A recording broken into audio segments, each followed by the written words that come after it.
Thanks, Craig. Yeah. Okay. Can you guys hear me all right? Got a little amplification. All right. Well, good morning.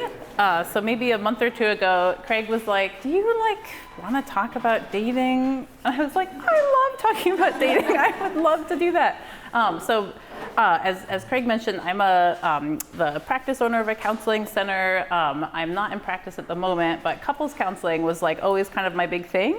And so I wanted to share a little bit about why I care about dating and kind of this season of singleness and searching and all the angst and pain it can bring. And so to go kind of way back, I think I first started caring about relationships because I grew up with parents who had a pretty difficult marriage, but wanted to stay in it. They had 4 kids, it was complicated. And so just watching them, I was sort of your classic oldest child who was like, I'll save the day, and couldn't save the day really. And I just remember growing up thinking they just didn't have any guidance. They were dating in the late 70s, kind of in the midst of America's biggest divorce and relationship crisis. And I just always thought if someone had given them a good checklist or just had a conversation with them, right? While they were in that season, would they have been able to choose a better partner or be brave enough to be I don't know if this is the right thing for me, let me try again, right? And so I feel that kind of desire to think there must be a better way, right? Or a more intentional or thoughtful way to take care of ourselves and navigate this season.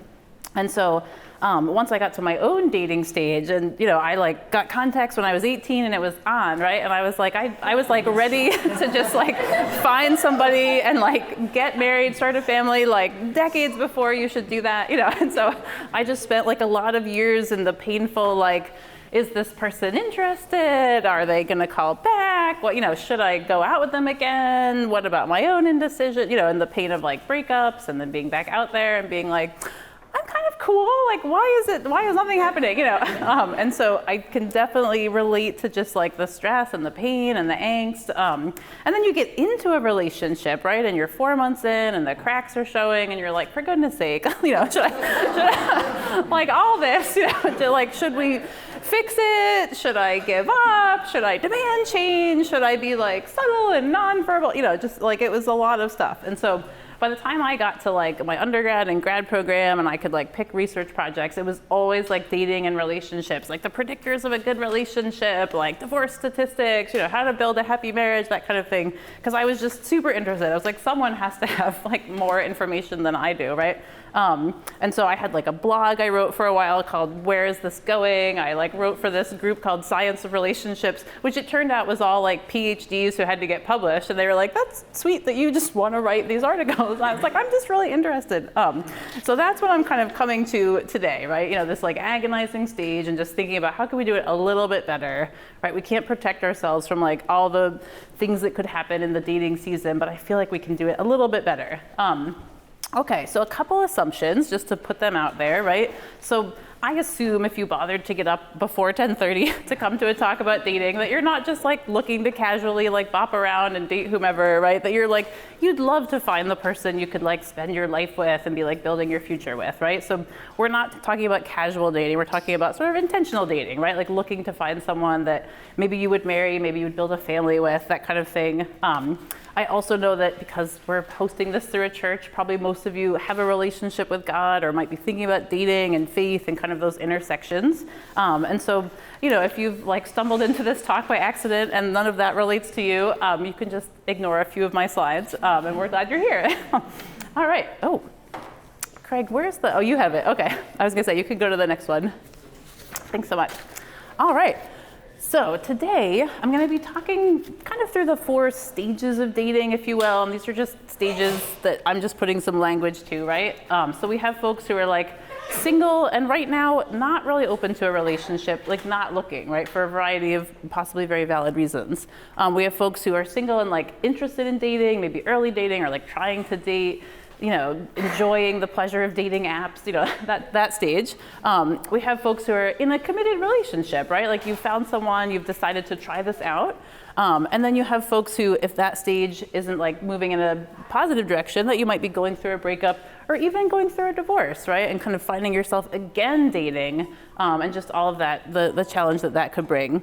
And then, of course, the title of today's talk, Avoiding the Love Trap. What is the love trap? You'll find out soon. But so first, some background statistics, because as I mentioned, I am a bit of a statistics nerd. So we could go to the next slide. All right, so I always assumed, because of the story I just told you, that like everyone who is single is like strategically dating. That's not the case, right? So in the group of people who are 25 to 54, just a little bit over half are married. So we're down from about 2/3 like 30 years ago, right? So fewer people are married, more people are single. So you'd think there'd be more people who are like interested in dating, right? 9% are cohabiting, like living with a partner. 9% are in some kind of committed dating relationship, but not living together and not married. And then a solid 30% are single, right? So not with anybody, not in a relationship, not married. And so if we go to the next slide here, so why are we trying to date again, right? It seems like there should be more single people than ever, right? Where are they all? And why are we doing this? So I just want to like get us oriented, right? That we're not dating for the like pain of dating, right? I think most of us are dating because we're hoping that we could have a good marriage in the future, right? Like we have some kind of belief in the ability to like have a good relationship, like build a family. And I feel like if you just get on Instagram wondering how marriage is doing, like you would not be a hopeful person, right? So I would love to perhaps for the first time share with you some like actual information about marriages in this country, which is that they're getting actually a lot better, right? And again, like no one is saying this except me, but I've read the research, it's really true. If you think of like all the conversations that we have these days about like healthy relationships, toxic relationships, most people are aware of like emotional abuse, physical abuse. You can look up a checklist on things, right? So there's just more like EQ and like conversations about how to be in a good relationship. And all of that is having an effect. There's also less like just social pressure to like marry for the sake of marrying, right? And so people who are choosing to get married are doing it more because there's like a reason to. Married people are consistently happier than people who aren't married. This is like a general social survey, just decade after decade, right? So there's like something to it. Men are healthier when they're married. Won't say more about that. And you, in particular, the folks in this room, have a better chance of having a good marriage than probably a lot of folks. And so here's just a few things to think about. So if you graduated from college, right, we're in like a kind of high ambition, like high educated part of the country, right? You're much more likely to get married and much less likely to get divorced, right? Because there's just more stability in your life financially and professionally, and that factors into your relationships. Christians are more likely to have happier marriages than other groups of people, and I think it's because of stuff like this, right? We have a community that cares about good relationships. You can come to a talk about things. There's couples retreats. There are friends in your small group being like, how are you guys? There's just more like support around having a good relationship. But not just, like just nationally speaking, 49% of people who are married feel fulfilled by their marriage. And that might not sound like amazing, but any national statistic about anything is like much worse than you would think. So this is actually pretty amazing, right? 56% of couples who pray together feel like they have a fulfilling marriage. 75% of couples who share their financial goals and values feel fulfilled in their marriage. And a whopping 88% of couples who continue to grow in their emotional attachment feel like they have a fulfilling marriage. So the reason I'm saying all of this is just to say, like, there's good reason to feel hopeful about like getting into a good marriage, right? If you're going in being like, oh, marriage is hopeless and everyone gets divorced anyway, right? Like you probably won't date with like the same intentionality, right? If you're thinking like, there's something good for me, I just have to like push through to be finding it, right? And so if having a good marriage is possible and it's like not a pipe dream and you can have hope, then the big point here is that I think if we put some thought and intentionality into the dating season, we're just more likely to end up in that kind of relationship in the future. Okay, so we can go to the next slide because dating is so hard. It's just hard. I think it's really important to have support. And I feel like, the nice thing about a community like this is that you could be in a small group, you can find other folks who are in the same stage, who just have more time to go out to dinner on a Saturday and kind of commiserate together, right? But also to be like, but how's it really going? Because I feel like so many of us, when a relationship comes to an end, we're like, how come my friends didn't know about this controlling thing or this inappropriate thing or this deceitful thing that happened, right? Because I maybe didn't feel comfortable enough to share it with them, right? And so to really be in a community where you can be honest about your season, I think is so important. Okay, so why do we need a strategy? So a solid 43% of people who are single, under 50, because I feel like that's this room, right? They're not even trying, right? They're for whatever reason, right? They could recently be out of something. They might be dealing with depression. They might have a super busy job. They might have 3 kids and they don't want to try again, right? So there's a lot of people who are not looking, right? And of the maybe half-ish who are looking, only half of them are I'm just looking for a committed relationship. The rest of them are either looking for casual dating or they're open to both. But to me, that doesn't sound like looking for a committed relationship, right? So that gets you down to about 13% of the dating pool who are looking for a relationship and would like a committed partnership, right? So that tells me you can't just go to Walgreens and meet somebody, right? You have to be. You have to have a strategy. Thank you. Exactly. So you don't waste your time, right? You shouldn't be waiting 2 years to find out if that person has thought about getting married before, right? You should be able to be talking about that early on, right? Okay, so we'll come back to your strategies in just a minute because I have a big stack here. But the love trap, because this to me, so dating, great, go and do it. Except this is the big downfall, right? So what is the love trap? So you'll probably recognize this. But so love, right, is this very strong feeling, right? If you're with someone that you feel really connected to and attached to them, you might be dependent upon each other. You might have spent a few years together or longer. You could have a child together. It is difficult to walk out of that relationship, and to go through that pain and that loss, right? And so we often stay too long in a relationship because we feel like we love somebody, and people will be like, it wasn't really love. I think it often is love, right? But love is complicated. It's not the only reason to be in a relationship, right? And so at least in my experience, I'm kind of a quick attacher. Some people take a while to warm up so they wouldn't have the same problem. But for me, I'm by date 3, I'm this is great, I really like this person, And so I was vulnerable to this, right? Where you're I feel so I feel hopeful about this person, so I'm maybe overlooking things, I'm enthusiastic, that type of thing. And so this to me is kind of what we have to hold in tension, right? That we want to be vulnerable, we want to put ourselves out there, we want to be thoughtful about dating, but we could get stuck in a love trap, right? And so we're going to be talking about both of those things today. Okay, so to avoid the love trap, we need to have a strategy, and we also need to date with faith, bravery, and self-care. And so that's what I'm going to be talking about today. So starting with faith, faith is a complicated topic, and people are all across the map on this, right? So I'll just kind of share how faith was meaningful for me. That I had grown up kind of having this relationship with God, which I was maybe more or less aware of in different stages, but I had a general sense that God loved me, that he'd made a decent world, and that there was someone for me, right? So I was able to be dating with some hope, right? Which didn't necessarily need to be based on the reality I was in, but there was just a sense that it would be okay to expect a healthy relationship, to want a healthy partner, to say no to things, hoping something better would happen in the future. And I want to do a little exercise with us, because the other thing that I think is really a big part of faith is that we usually have some wisdom sort of built into our body, and we're not always good at noticing that, right? Just kind of those senses where you're I don't know if I'm comfortable, I don't know if I trust this person, I don't know if, and we sometimes are I'm overthinking it, let me keep going anyway, right? So we're going to do a little exercise about puppies. Totally relevant. So who here loves puppies? Would take a puppy tomorrow? You don't mind pee and walking and training, etc. Okay. Exactly.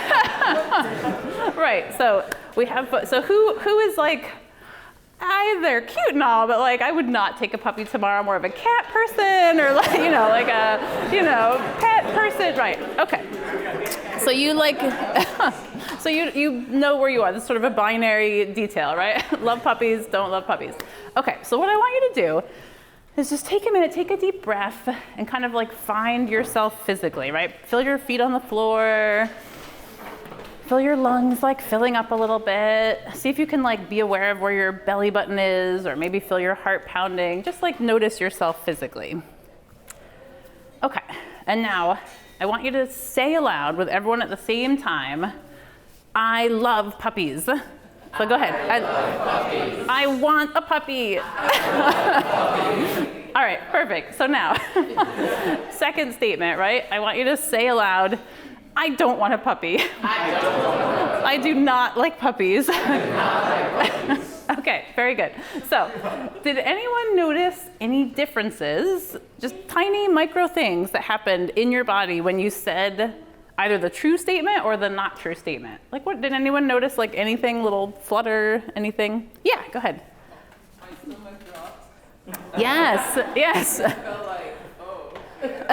Like that's not true, right? Yeah, exactly. How about anyone else? Any like similar or different feeling? A sense of relief. Yeah.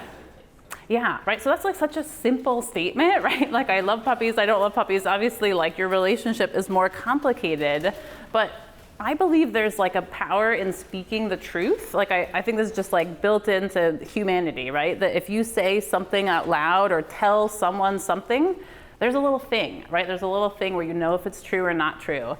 And so for a lot of us, we get like super in our head about dating. Like if you're me, I literally had spreadsheets. We won't go there. But like there's also like a wisdom, and I really think it's like kind of a spiritual thing, right? Where we can listen to nudges, we can listen to impressions, we can trust our instincts like more than you'd think. So that's an important thing for dating. I think it has to do with dating with faith, right? Because you're like, there are some bad people out there, right? I'm sure you've all heard stories, right? And they can be very convincing and charming in the beginning, right? And so I think our body is here to help us, and I think faith is here to help us, and that we can be asking God for wisdom. Okay, so let's go to the next one. So dating with bravery. So I think being brave is only possible because we have faith that there's a God who loves us, and that there's like something good out there, that good relationships are possible, right? And that we can kind of like hear from God and be listening to him. And bravery is like pretty important in dating, right? Being able to like move away from like an option, because they feel kind of scarce, right? Walking away from something toxic, wondering if you're right, possibly wondering if you made the wrong decision. Like that's all takes a lot of bravery. And so we can go to the next slide. We're gonna pause for a minute and just have like a little group chat. And so you have some like questions on the table there in front of you. And so we'll just take a few minutes. So we're gonna talk through like these 4 stages and kind of what might be the next brave thing. But just spend a few minutes with your table. Like introduce yourselves, tell people like where you live and your least favorite stage of dating, and then any of the questions that kind of interest you. And we'll come back in 5 or 10. I'll call us back. All right.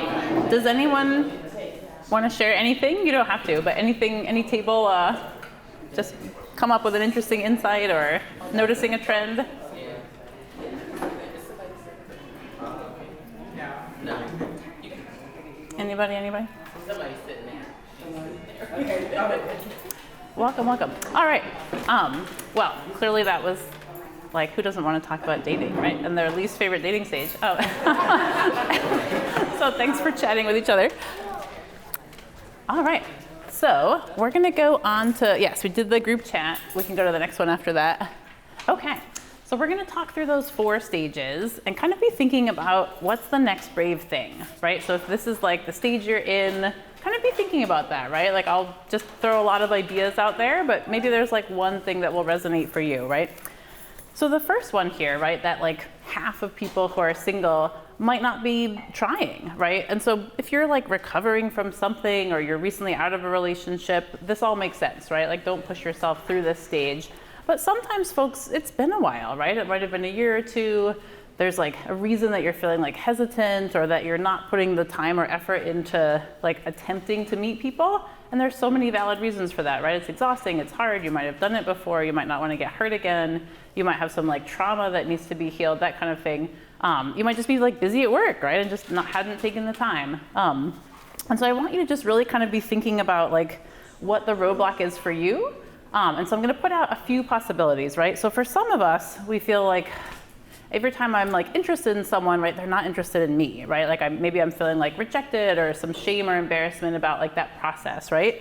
And so I just want to reframe that, right? That dating is, at the end of the day, kind of a numbers game, right? Like, so it actually makes sense to try a bit more to potentially like have some hits than to try like once or twice and be like, ooh, that didn't work, right? Because like, if it was your first 2 out of like 12 things and the 12th one's gonna work, right? You're not making any progress, right?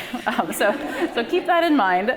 The other thing is like, if there is like a sense, and this can be sometimes like a younger stage than maybe we're in, but if there's kind of this sense of like, I'm just not like attractive or worthwhile, I want to put out there that sometimes we have kind of this mistaken idea that our like attractiveness or personal value is somehow like static, right? If you just like put us on a stage and ask the room to vote, that like everyone would have the same vote. Please don't ever do that. But it's actually very different, right? So when they do research on just like how people perceive the attractiveness of other people, like if you ask a college class, for example, to like rate everybody in the room like on day 1, you'll get a huge jumble of numbers, right? And then if you ask them to do it again at the end of the semester, after people have got to know each other a bit, they've seen people sharing class, they might have sat next to someone, maybe someone lent them a pen, whatever it is, right? The numbers are super different again, right? And so what that tells us is you don't have to be like getting a 9 from everybody, right? There's someone who's gonna meet you and think you're a 10, and that's the person you wanna be with, right? Don't be like dragging the 6 out on a date, right? You know, like just because you're excited about them, right? So keep that in mind, right? Like and we've all, like I'll have clients who are like, I'm telling you, no one's interested in me. I'm like, that is not true. You're just not interested in the people who are interested in you. And like everyone, short, fat Jewish men have examples of like people who like them, right? And they're like, I wasn't into that person, but I'm like, but see, like you are drawing some people. And so it's just a matter of time, right? And meeting more people, right? To kind of find that like magical mesh where you're both like, it's an 8, we can like proceed, you know. So keep that in mind, right? Talk nicely to yourself. Another roadblock can be like just like a bit of anxiety about how do I get the ball rolling, right? Like I see someone in this like, you know, across the church lobby or at this like hobby or thing I go to, but I'm not just gonna walk up and ask them out, right? And I'm like a super extroverted person, very comfortable public speaking, right? And I wouldn't have ever wanted to go up and be like, can I take you to dinner? Like that just feels like, you know, that would be like way, way up here, right? So instead, just like be looking for reciprocity in like simpler, lower pressure ways, right? Like if you're like, that person looks kind of interesting, maybe like invite them and 4 other people to like go to a movie after whatever the thing is one day, right? So you're not like asking them out, right? You're just creating a space to like get to know them a bit more and then see if they come, right? You know, or if they're like, I would love to, but I have this thing, right? Let's try that next week. Like that way you're just noticing, like, are they in the 13% of like looking for a relationship and interested in something, committed and liking me, right? And then like, if that worked, right? Like if I got the group to go to the movie and that person came, maybe I would set up like one other event, like 2 or 3 weeks later, right? And just see, do they come again? Do we get to talk again? And then I'm thinking like, they've met me, right? The ball's in their court, right? If there's like never any step taken on their side, doesn't mean they don't think I'm attractive, right? It just means like they might not be looking right now. They might be dating someone from back home. They might be like going through something, right? So I don't need to like drag them over the finish line, right? And so just think about those things, right? Where you're like, I don't need to be like not seeing anybody or asking people out in like strange public places, right? Like there's like a large middle ground that you could be thinking about, right? And then the last possible roadblock is to recover from your last relationship, right? So sometimes we're like carrying some pain, or we're like, that breakup took me like a year and a half to get over, you know, whatever it might be, right? Think about what it would take to heal, right? Do you need to like find a good therapist? Do you need to talk to a good friend? Do you need to do some journaling with yourself, right? How can you have hope again and kind of heal some of those wounds? And so I really want to just encourage you to be thoughtful about taking care of yourself in that way, right? that I've had friends who like kind of just took a back seat for like 5 or 10 years, right? During kind of that young stage of life when like there are more people that you could meet, right? Just from like not kind of taking that step to heal. So keep that in mind. Okay, so let's go on to stage number 2. So single and looking. So I would say the next brave thing for anyone in that stage is usually to be like searching well.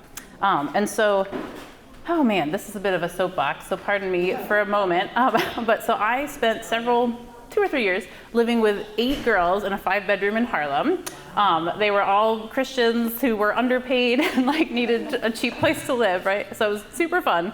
But I was like one in the house of 8 who didn't think like, oh, God will just bring me a spouse. And I was like, people. Like, how did you get into college, find your job, find this apartment? Like, you did not wait for an acceptance letter to arrive in the mail, right? Like you had to go and search, you had to apply, right?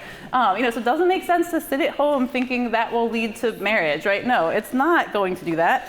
And so you have to be thinking about like who you're looking for, and there's like a vulnerability in that position, right? To be like, I'm one of the 13%, I'm looking, right? Like people aren't in that stage for a reason, right?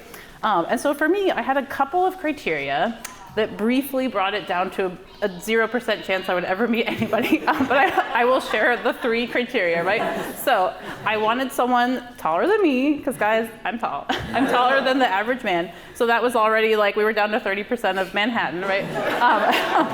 But far worse, I wanted someone who not just like checked the box on the survey, but like actually had a relationship with God, right? So not just like was raised Catholic or something, right? So then I think I did some search in the aughts or whatever, whenever this was, and it was like 1% of people in Manhattan like attend church on a Sunday. It's like the 1040 window, and I was like, what? Like I'm sure you're doing better in like Brooklyn or it's like this was like Manhattan. But so I was like, okay, so that does not sound like I'll meet them at Walgreens. And then the third criteria was that I just wanted someone who was intellectually curious. Like you've seen my talk, right? I'm like a big nerd. I want to like talk about ideas. And so for me, that usually meant like someone who'd pursued some kind of college or they were like doing something, right? And so right away, that meant I had to search, right? I was like not going to just meet this person by accident, right? And so if you're thinking about searching, we're kind of in a like finance heavy area, think about it like an investment portfolio, right? So you don't want to just have one thing that you're doing because that might not pan out, right? So I was always like on dating sites, which I think are called apps now, and they're the worst, right? Like nobody wants to be on a dating app ever.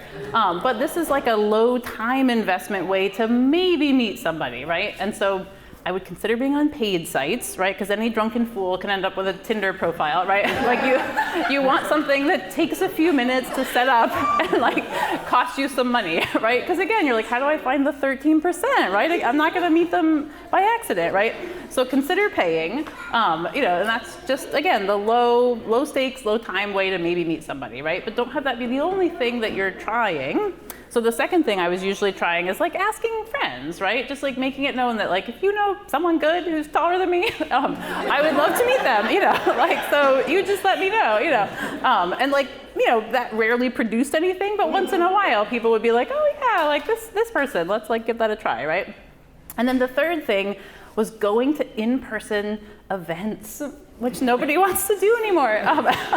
But I would try at least once a month to go to something that at least hits like 2 of your criteria. So there was not a club of Christian men who were tall, sadly. But I was able to think about something like, okay, is like Redeemer Church having like a swing dancing class, right? Like it's not, like it can be hard to date in your own church, especially if it's small. You're like, what if it doesn't work out and I have to see you at the next like retreat planning meeting? That can be a little awkward.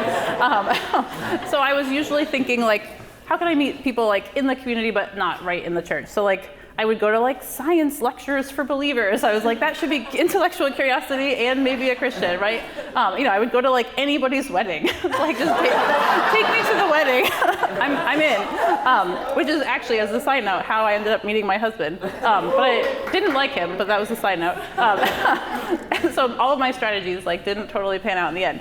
But So think about things like that, right? Where can you be going? Like Christian philanthropic events was another big thing I would do. I was like, if you're willing to get dressed up, do good in the world, buy a ticket, and like come on time, like we probably already have a lot in common, right? You know, so like anything Restore NYC was doing or like Charity Water, I was like all over it, you know. So just thinking about things like that, right? Where you're like, where is someone that I'm more likely to hit it off with like going, and how can I meet them, right? So that's just some thoughts on searching well. I also want to sort of overturn the scarcity mindset, right? Because like anybody who's tried to date is like, there are no options, right? Like everybody out there is flawed or has baggage or whatever. But think of it this way, like this is not like a product launch, right? You don't need to find a market of 2,000 people, right? You just need like one amazing person, right? And so you can do that, you know, that's like, that is doable, right? If you just kind of proceed. So I would definitely encourage you in that way. And just, you know, be nice, come on time, don't ghost people, cancel ahead, tell them I don't see this moving forward, and I don't think we'll be friends, you know, like it, like just, just like end the relationship, right? You know, so that it's not like just out there. Like, I don't want to hang out with you if I didn't think you were marryable, right? That's not going to happen. Yeah, right, like just save us some time. And then lastly, be transparent about your commitment level, right? If you're like not looking for a committed relationship, don't act like you are, right? That doesn't make any sense, right? There's, as you've seen, plenty of people to date, right? So be transparent. But if you are looking to like get married and start a family, don't feel like you have to downplay that, right? Like I used to feel like if I say the M word, like I'm gonna scare this person away, you know? But the way to think about it is like, if you're someone who wants to get married and start a family and someone is like, yeah, you know, like if I met the right person, I'd love to be building a family and like moving forward with my life. You're not gonna not call them again. That doesn't make any sense, right?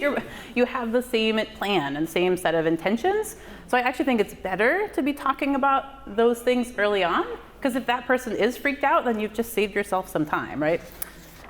Okay. So the very last thing is just being mindful about your own criteria, right? So there are some really important criteria, right? Like trustworthy people, like someone that you can be friends with.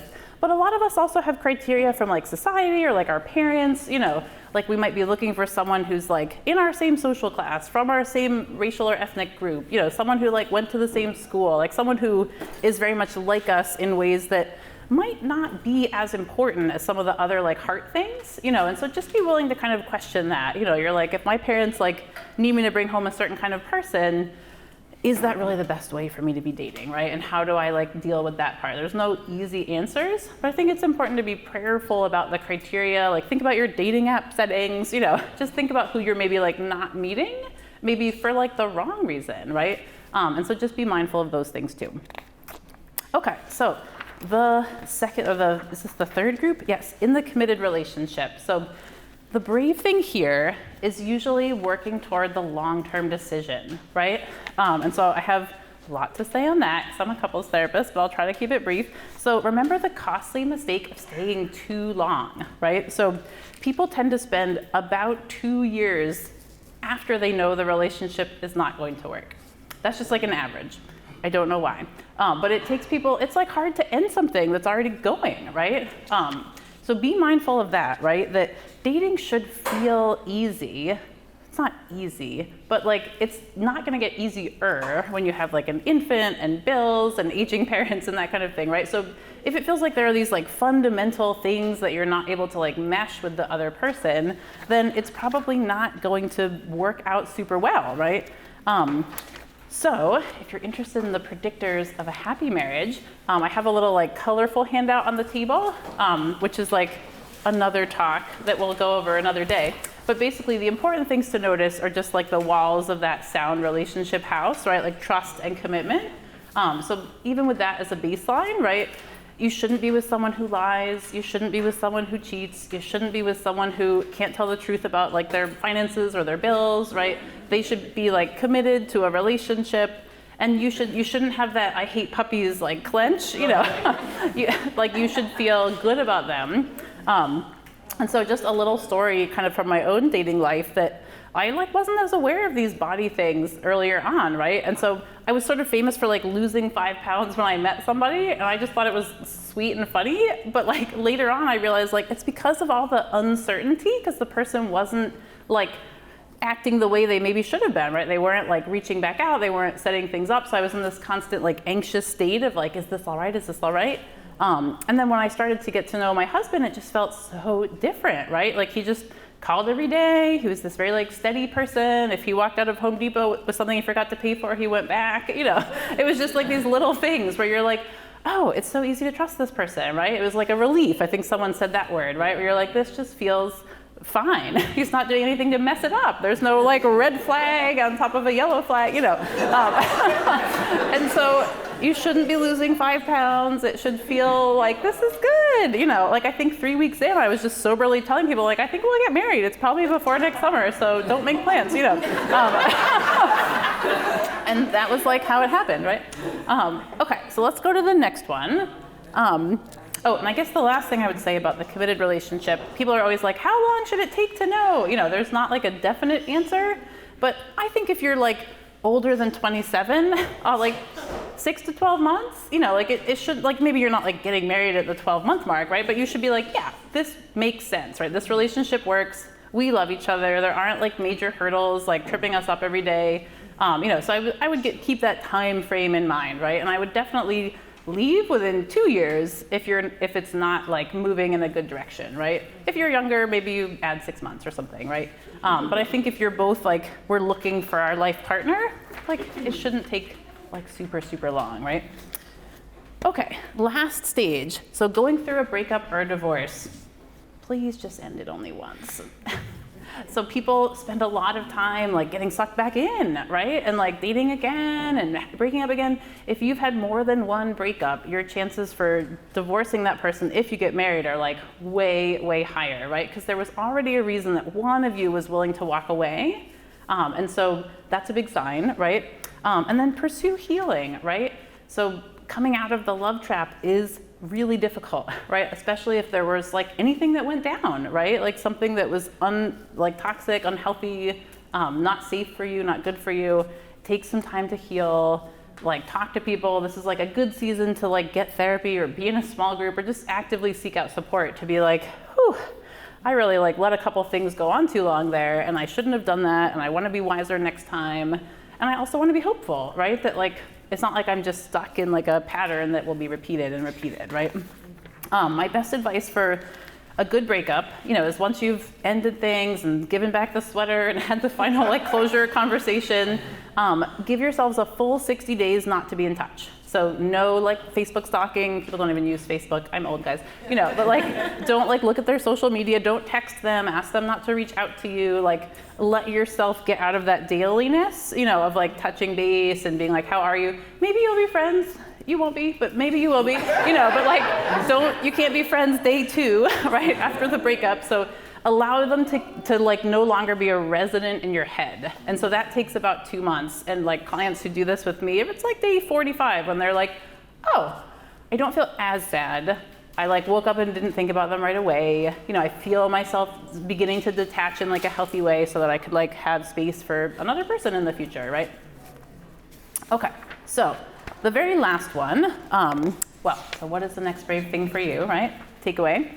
So I'll be fast with the self-care slide. So this is, I'll just tell you a short thing, right?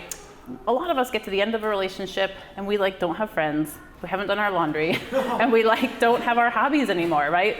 It's easy to get kind of like sucked in because it's exciting and takes a lot of time.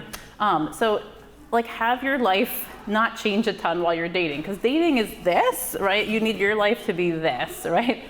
So see your friends, go to the gym, do your laundry, and just, you know, make sure you're getting the support that you need. Alrighty, that's what I had for you guys. I think, I was gonna say we're gonna do, Craig, do you wanna kind of cue off the next thing? We're gonna have a little break, we're gonna do Q&A at the end, I think. Yeah. Thank you. Awesome, well, so good to be with you. I'm not gonna use this mic because I like walking around. And so here's what I'm gonna ask you to do.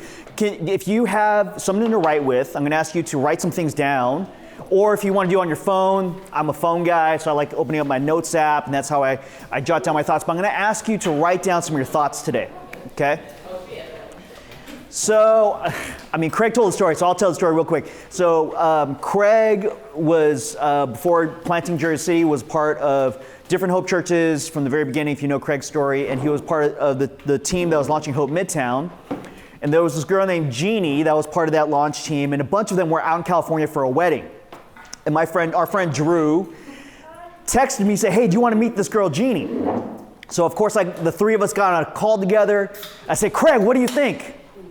And he said, I don't know, man. I don't know. And 9 years later, my wife has not forgiven him since. So, Craig, why'd you try to mess up my spot? Like, what happened? But we met, had coffee in Pasadena, California. That's where I was living in California at the time. They were all visiting from New York. And had coffee, and I'll tell you a little bit more of that story as we go. But then Craig was in the neighborhood, so I was like, Craig, come and join us. So we sat together, and there were actually 2 more people, so it was like 5 of us all sharing in this first date together, okay? And afterwards, they went out to dinner. I couldn't join them, and so Craig was coaching Jeannie on what she should do next, right? So just this is all to say, I love Melissa's point about doing this in community. Because, this is too hard to do on your own. I mean, life is too hard to do on your own, right? And this part of life, which oftentimes is very vulnerable and uncertain, is hard to do on your own. I want to thank Melissa. First of all, if Melissa had a podcast, would you all listen? I would subscribe. It was amazing. And there's so many things that I want to piggyback on that Melissa was sharing. One thing I want to say to y'all is thank you. Thank you for being here, because this is a vulnerable topic. This is a vulnerable space. And when we step into spaces like that, I don't want to take for granted or take lightly the fact that, again, you are opening up yourself and opening up your life to an area often where it's not always easy. And there are stories that we're telling ourselves. There's stories that we're being told about what it means to date, what it means to be in a relationship, what it means to move towards marriage.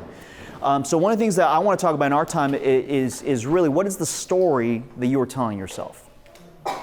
I'm a pastor, I'm a coach, and what I believe really strongly is that the stories that we tell ourselves and are told to us create systems in our life.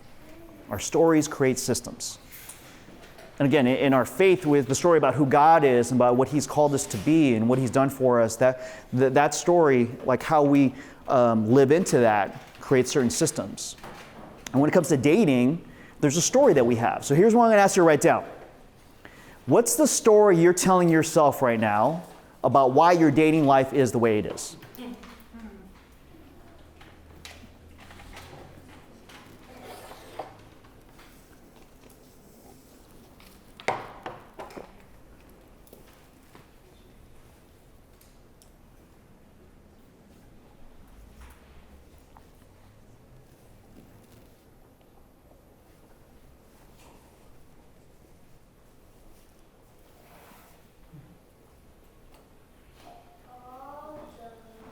What's the story you're telling yourself right now about why your dating life is the way it is?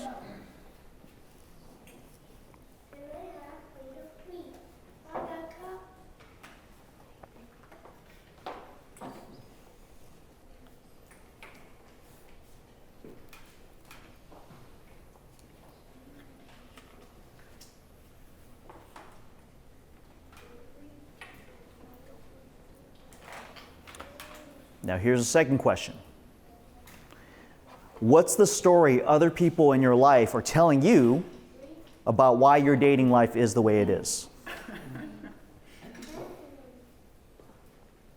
What's the story other people are telling you about why your dating life is the way it is?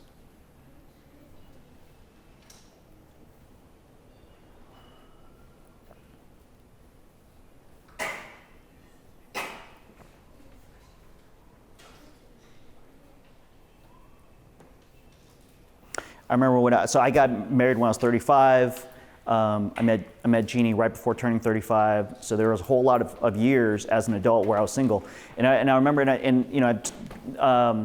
became a Christian, started ministry in my early 20s. So there's a good chunk of time where I was a single pastor. And I remember the advice that I got from a lot of people always kind of fit into two categories. Hey, I don't know why this has happened for you yet. You're such a good guy. Da da da da. Or, Mike, you know what your problem is? Let me tell you, in case you didn't know. So there's two different, like, I don't know why this has happened. You're such a good guy. Like, it's a mystery to me. Or like, it's not a mystery to me because these are things that are wrong with you. Two different, and so there's these stories, again, that I heard from others, whether it was my parents or my friends or folks in my church or folks that I work with or mentors or leaders, all these stories. And then there were stories I was telling myself about why this isn't happening. Well, I haven't found the right person yet. It's because I move around so much. Because I'm so invested in my ministry. It's because I'm always with high school kids. It's because, there are all these stories I was telling myself. But what I realized is, then the stories I was telling myself about my dating life and the stories I was telling other people were telling me about my dating life, at the core of it was there's a story about me. There's a story about me. And the story that I was telling myself about me was that if I find the right person, everything will be okay. If I just find the right person, everything will be okay. And then a lot of times, that story, if I find the right person, everything will be okay, that puts so much pressure on the person that we're looking for. Who are we looking for? Someone attractive, someone fun, someone caring, someone understanding, someone successful, someone who will help me to be successful. Someone who's not more successful than me unless we need the money. Someone who loves kids. Someone who loves me a little bit more than the kids. And you know that's true if you have kids. Someone who my friends will like. Someone who has friends I like. Someone who lives close by. Or someone who's willing to move for me. Someone with similar interests. Someone who likes what I like. Someone who's willing to try new things. But someone who won't ask me to try things I don't want to. And I realized after I wrote this list, I didn't even talk about parents. Someone who my parents will like, and that deserves its own slide. Oh my goodness, think about this list. There's so much pressure in finding that person. And there's so much pressure on that person. But what I realized that for me, it wasn't necessarily the pressure that was on that person, it was the pressure that I was putting on myself to find the right person. So we're talking about redemptive dating. Redemptive dating, okay? And I think the story often that's told by us or by other person is that if I find the right person, then if I find the person that I'm going to be in a relationship with and marry, that somehow will save me. Dating will redeem me. But here's the larger story that I believe, again, especially for those who understand our faith, is that dating is not going to save you. Dating will not redeem you. What Scripture actually wants us to believe is that we are a redeemed person already who is dating. And think about the difference in that story. It's not that dating will redeem you, and that's what redemptive dating is, that we are already redeemed and we're entering into this dating world. Okay, so now what does that look like? I want us to think about some stories that I think that, because Scripture doesn't talk a lot about dating. It doesn't say I don't know if you've looked for it. It's not there. It's not a concept that's present in Scripture. So it's not going to tell you, okay, here's the person you should be looking for. This is how you should date. It wasn't in the world of the people who are living in Scripture, and often it's not really explicit. So a lot of people have a lot of opinions about dating. There isn't a whole lot of biblical principles on dating. There are a lot of biblical principles, though, about what it means to be a redeemed human. And that's what we want to talk about. What does it look like for us to be redeemed humans? And that's how we enter into our dating relationships. Okay? Y'all remember the movie Jerry Maguire? At the end of the movie Jerry Maguire, Jerry shows up in the living room. Renee Zellweger's there. They have that moment. There are all the other women there. And he says that famous line. What does he say? You complete me. Yes. And again, it goes back to that idea. And we love that. Oh, man, I just want that person to complete me. But it goes back to the idea that somehow that we are incomplete, right? That this is what relationships look like, that it's 1/2 person plus 1/2 person equals 1. Okay? That I'm looking for the person that I'm incomplete and they're complete, and we're only complete once we get together. And guys, this is not a miracle. This is just simple math. Okay? The miracle of relationships, when you talk about the relationships that God brings together, is this. It's not 1/2 plus 1/2 equals 1. Oh, go back. Oh, that should be slashed out, okay? It's this. This is the miracle of relationships. It's 1 plus 1 equals 1. One whole person plus another whole person equals one whole relationship. Now think about the difference of that. Because often we think that, okay, I'm incomplete until I find that other person, right? And think about all the things now that we say about ourselves that we're not enough yet. We're not enough yet. Think about all the things that you've been told about, I'm not enough yet. So I get to work in coaching with a lot of people who are really successful at what they do. And it's interesting because the story that they'll tell themselves, even in the midst of all their success, is that I'm not enough yet. That's why I need that next promotion. That's why I need to make more money. That's why I need to do that next thing. And so what is the story for you when it comes to relationships of I'm not enough yet? Because if that's the story, it's going to create a system. Because everything that we do, we're coming from a place of I'm not enough yet. All our actions, and often, and here's what I want to invite you to think about today, is that what are you afraid of right now? Maybe there's a person in your life that you're interested in, or maybe there's a person that you're dating. What are you afraid of? And how does that fear sometimes drive our actions? Like, you ever been in that spot, you're like, okay, if I text this person right now, I'm going to mess it up. But if I text them 30 minutes from now, maybe we'll get married. Because there's so much fear of like, oh my goodness, I don't want to mess this up. I need this to work out because then I'm going to be a whole person. So let's take a step back and say, well, what would God say about that? Not what would God say about dating, but what would God say about you as a redeemed person? I think what he'd want to say is that you are whole already. You are starting from a place of wholeness. In whatever relationship you enter into, whether it's a dating relationship or a friendship relationship with your children, relationship with your coworkers, you are already a whole person. And if you need that person to fulfill something in you, that is a recipe for unhealth. And I'll let Melissa unpack that later.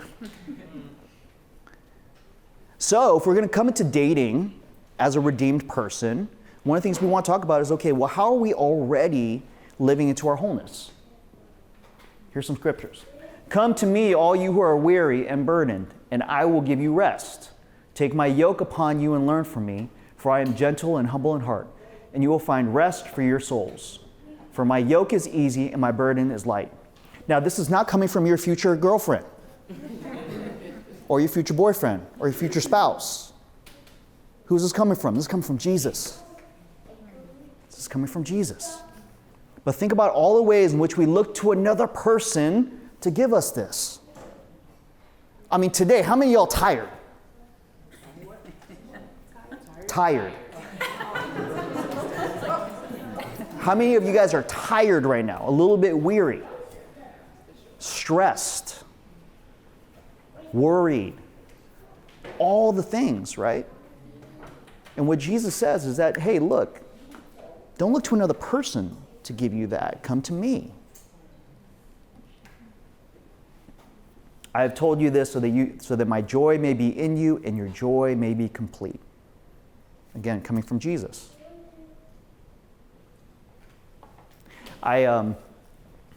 It's interesting for me because I often think how, again, I don't want to assume that everyone's a believer here, but if you are a person of faith and you know Jesus, that we often have so many untapped resources that we don't take advantage of as people of faith. right? Because again, the world says 1/2 plus 1/2 equals 1, that you are not complete until you find that person.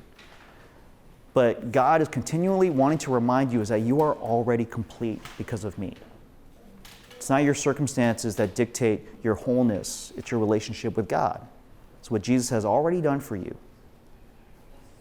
Now, if that could be our story, think about how we can now enter into relationships. You guys ever been with somebody and you know that they need something from you? They know that they're looking for something? How does that feel? Shout it out. How does that feel? A lot of pressure. What else?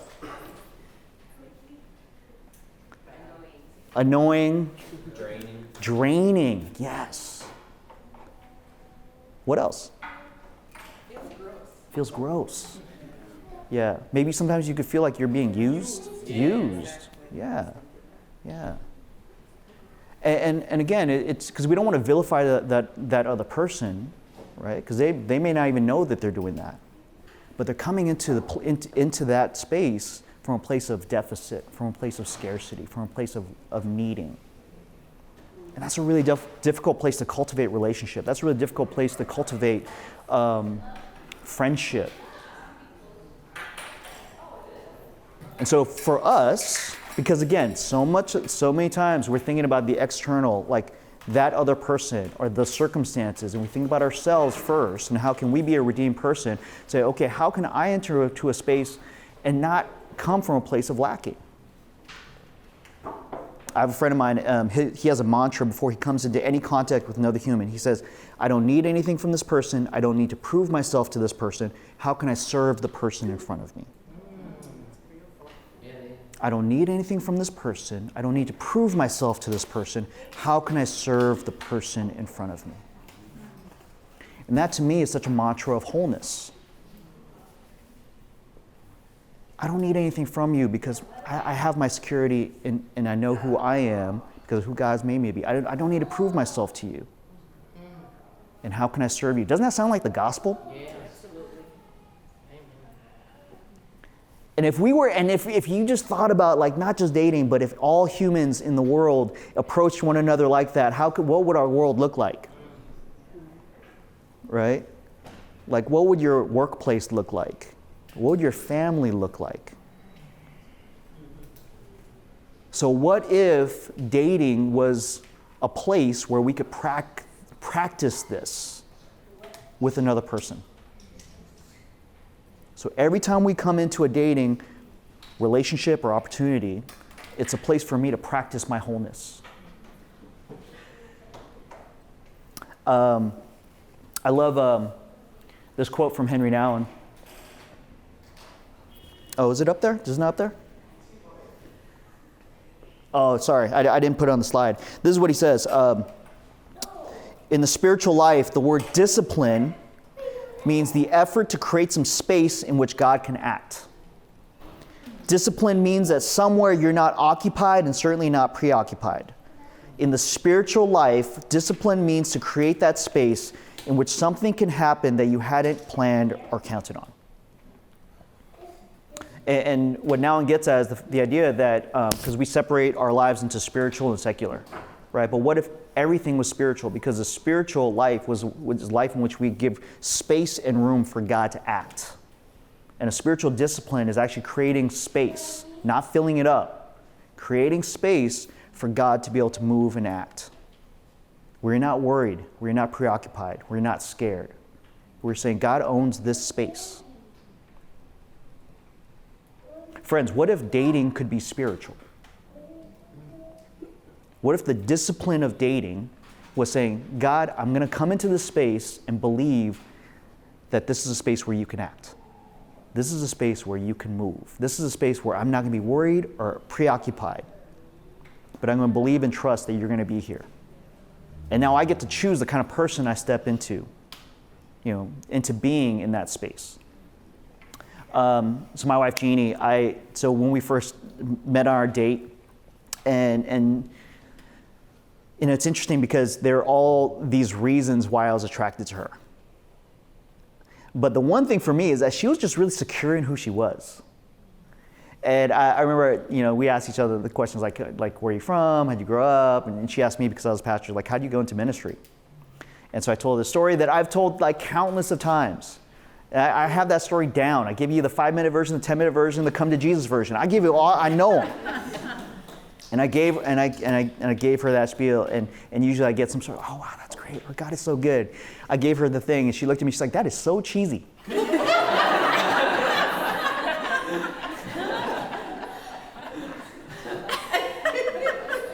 I was like, excuse me? And it is kind of cheesy, right? But it kind of, I was like, oh wow. She doesn't need my approval. She says what she thinks. And she didn't say it in a way that was mean or felt harsh or cutting, or that she was just well, that's really cheesy, buddy. And it set me at ease, because oh wow, I'm with this woman who knows who she is. And it allowed me to say, okay, like, man, I don't have to be here to impress her. And it brought that whole thing down.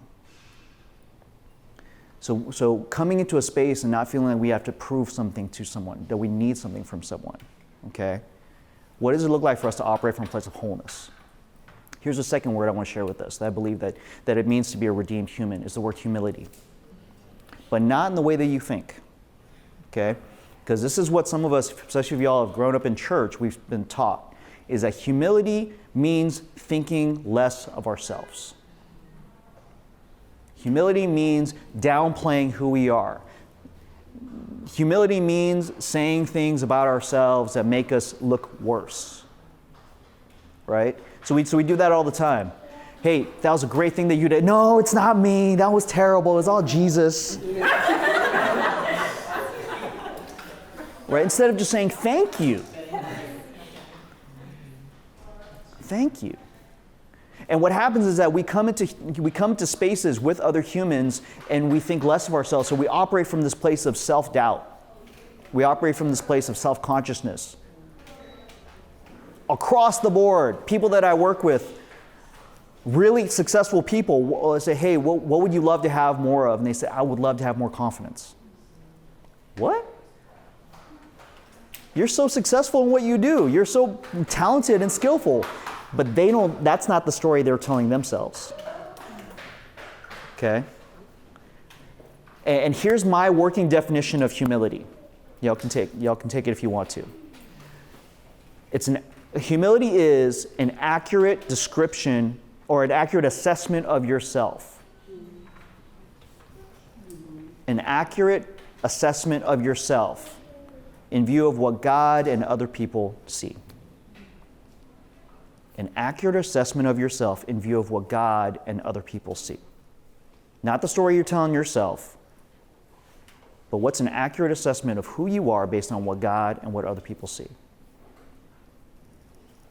So if I asked you right now, what are you really great at? What can you do that most other people can't do?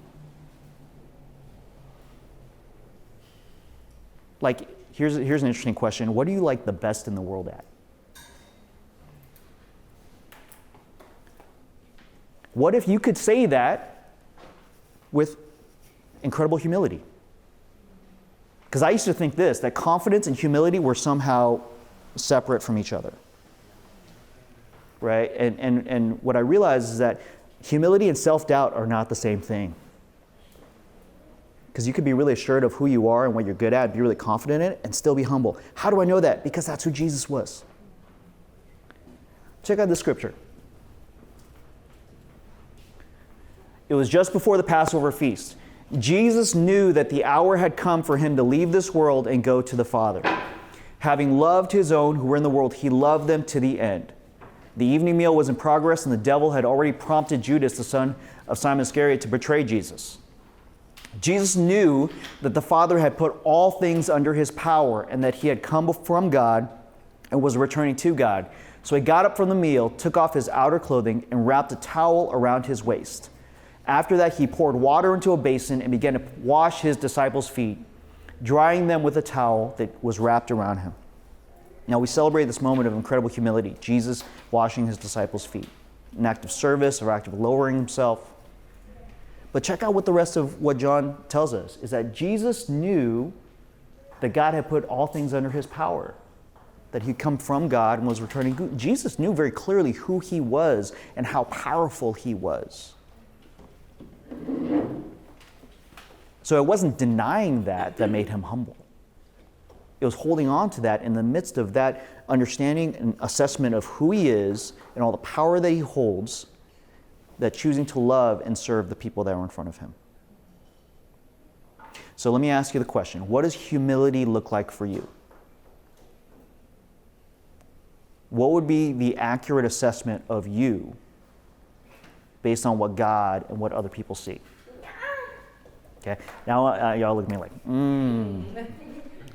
I want to give you a chance to write that down. Now we're talking about stories, okay? I want you to imagine telling this story to somebody else, okay? Potentially someone that you're on a date with, potentially someone that you want to be in a relationship with. What would it look like for you to tell this story, this accurate assessment of who you are in light of what God and what others see, to another person, right? And again, not the story of like, I was thinking about, if you went to have some sort of major surgery and your surgeon walked in and said, I'm going to do my best. I don't always get it right. It's all God, it's not me. I don't even know how I got here.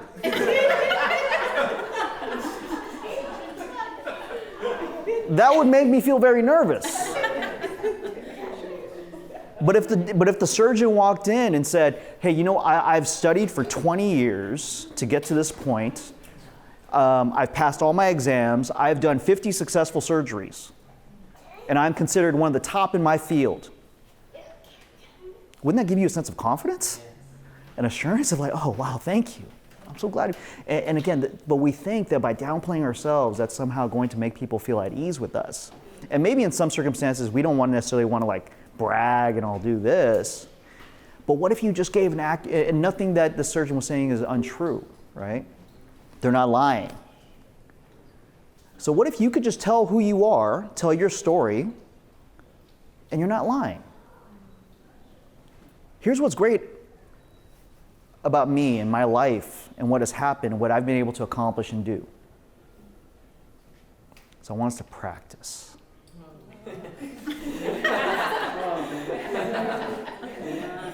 Y'all, this is like humble brag, okay? But really, it's an exercise in confidence, okay? Because we're a whole people. Remember, we are redeemed people stepping into relationships with other redeemed people, hopefully. I want us to practice just 30 seconds of sharing your story of who you are. Okay? And think about something that you are really proud of. Something that you're really proud of. Okay? And I want to invite everyone, you don't have to, but I want to invite everyone to play. Okay? Just around your tables, take 30 seconds or so to share something about yourself that you're really proud of. Something that you could say is an accurate assessment of who you are based on what God and what others see. Okay? Y'all up for playing? Okay, I'm going to give you a few minutes to do that.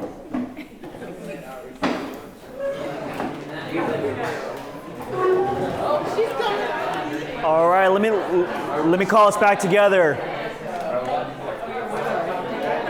Did everyone get a chance to go? Yeah? So, oh man, y'all get out of my way, Mike. Let me talk.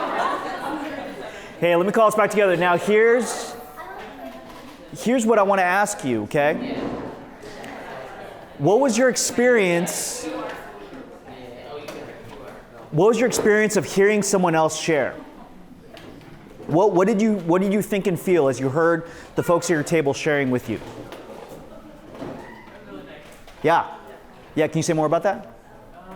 You just feel like it's more real, like it's a genuine connection with people to see them in not a way that's inflated, but also not a way that's Yeah, that's great.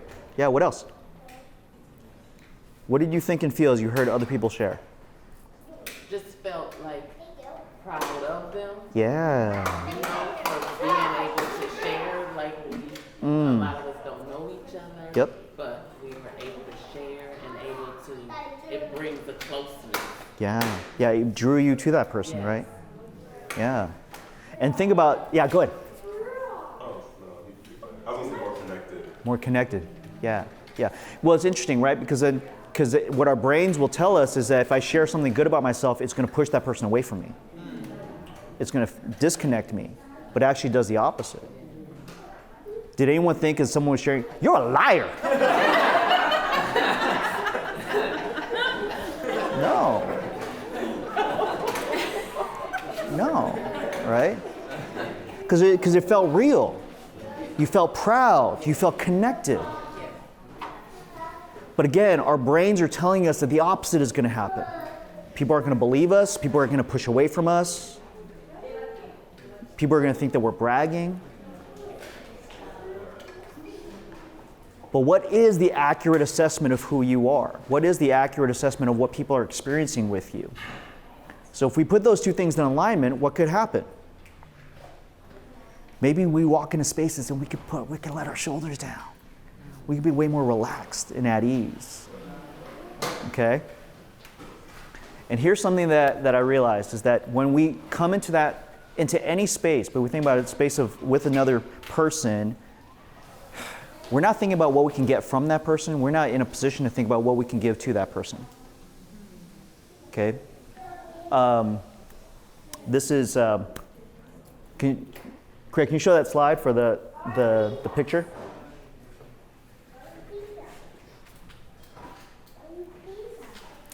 There's a verse so every year we choose a verse that we write, that my wife writes and we put in the bathroom. And this is the one that we chose for this year. So if you come into our bathroom, this is what you see. Do nothing out of selfish ambition or vain conceit. Rather, in humility, value others above yourself. Not looking to your own interests, but each of you to the interest of others. And again, if you read the rest of that Philippians passage, she says, well, where do we model that after? How do we know we're doing that or not? Is by the example of Jesus, right? And so when you look at this, thinking about not out of selfish ambition or vain conceit, rather in humility, and it's not valuing others above yourself because they're more valuable than you, but you're thinking about others. Tim Keller has a great line, is that humility is not thinking less about yourself, it's thinking about yourself less, right? So it's not, again, not lowering our own value, but saying we're going to think about others and value them. But each of you think to the interests of others. So what if when we thought about dating, because we're coming from a place of wholeness, we're starting from a place of humility, true Christian humility, that now we can enter into any relationship with a mentality of service. How can I serve this person? And that to me, again, going back to the story I was telling myself about dating, was that I'm looking for someone to meet my needs. I'm looking for someone to serve me. And really what I was saying, I'm looking for someone to save me. And sometimes people come into relationships and say, I'm looking to save you. Because I don't feel good about myself. That's where I find my value if I can be the person that you need. But what if we just came in whole and humble? And we'd say, how can we serve one another? How can I serve you? I have a friend, and she was single in LA on all the apps, going on literally like hundreds of dates. And was feeling like every time she came into it, like she met someone, went on a date, was feeling drained. You know what I'm talking about? She's exhausted and drained. And she made a decision, she's also a person of faith, that decided, instead, when I meet any person on a date, I'm not going to think about, is this the right person for me? Is this going anywhere? I'm just going to think about, how can I serve you? And how could I love you, really, in this space? How can I care for you so that you walk out better than you walked in? And it was interesting because, she did that, and there were people that she sat across the table from, and no intention of having a second date, no intention of this going anywhere. This is not the person for me, but she enjoyed the conversation. She got to know somebody. She was able to encourage them. She was able to be proud of them, connect to them. And not feel like you had to go anywhere and say, well, we don't even have to be friends after this, but hey, for the time that we get together, how can I be someone that is going to be an encourager for you? How can I be someone that is going to serve you in this space? And like a couple months later, she found the guy that would be her husband. Okay? And I don't think that's by accident, because if we step into places not looking to take from, but to give to, like imagine the possibilities that could open up. Henry Nouwen, again, he has this great quote on friendship.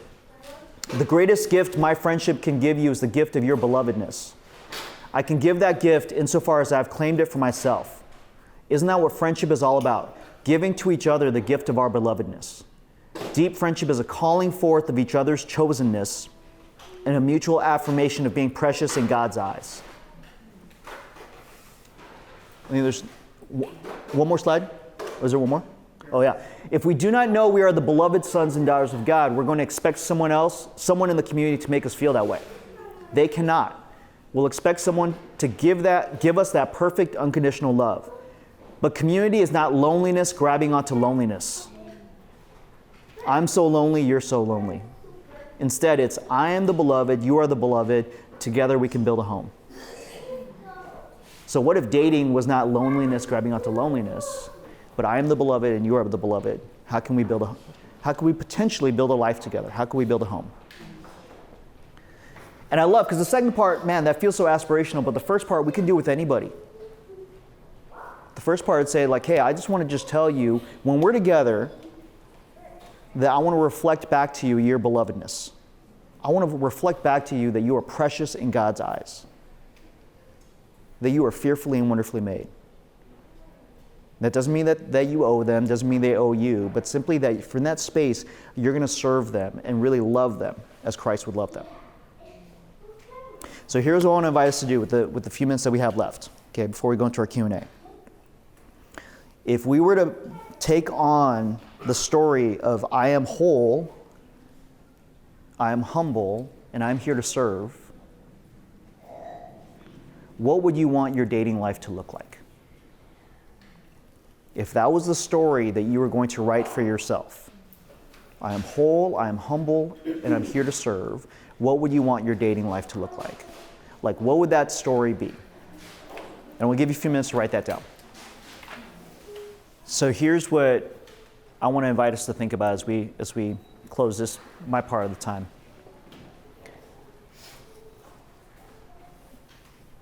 Your wholeness, your humility, and your ability to serve is not something that you could be if you find the right person. That's who you could be right now. Because truth is, I don't know if you're going to find that right person today or tomorrow or the next day or who that right person is for you. I really don't know. And there are so many people that I know in my life who marriage may not be what's going to happen for them. But what I know is that they're no less complete people. They're no less redeemed people. Right? And that's something that I just want to share with y'all. And again, that was a lesson for me that I think I realized that even as a person who shared the gospel all the time, I actually didn't believe it for myself. Because I was walking around believing that I was incomplete. And in my marriage too, I realized it is the best thing that I could bring into my marriage is my wholeness and my completeness as a person. Right? And that is the gift that I get to share with my wife, and that's the gift that she gets to share with me, and it really is the 1 + 1 = 1.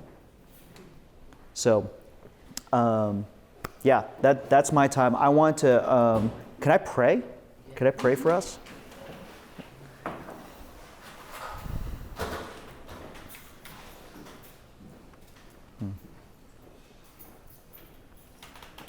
Father, I pray that you would speak to us in this really vulnerable space and conversation about dating and about relationships, where we hear so many things from the world and from people around us and even from ourselves, so many stories about what is right, what is wrong, who we are and who we're not. I pray that right now, God, you would help us to know that in you, Jesus, we are whole. We are complete. We are loved. We are redeemed. You have gifted us with talents and personalities and experiences. You have given each one of us an incredible purpose. And Father, that's what we get to step into the world with in order to serve and love the people in front of us. And I pray that God, that's what we would carry into any relationship or potential relationship. We would know what it is we carry, who it is that we serve. And that God, no matter what happens, God, you would use us to love as you have loved us. So maybe someone out there might feel the redemptive love of Christ through us. In Jesus' name, amen. Thanks, friends.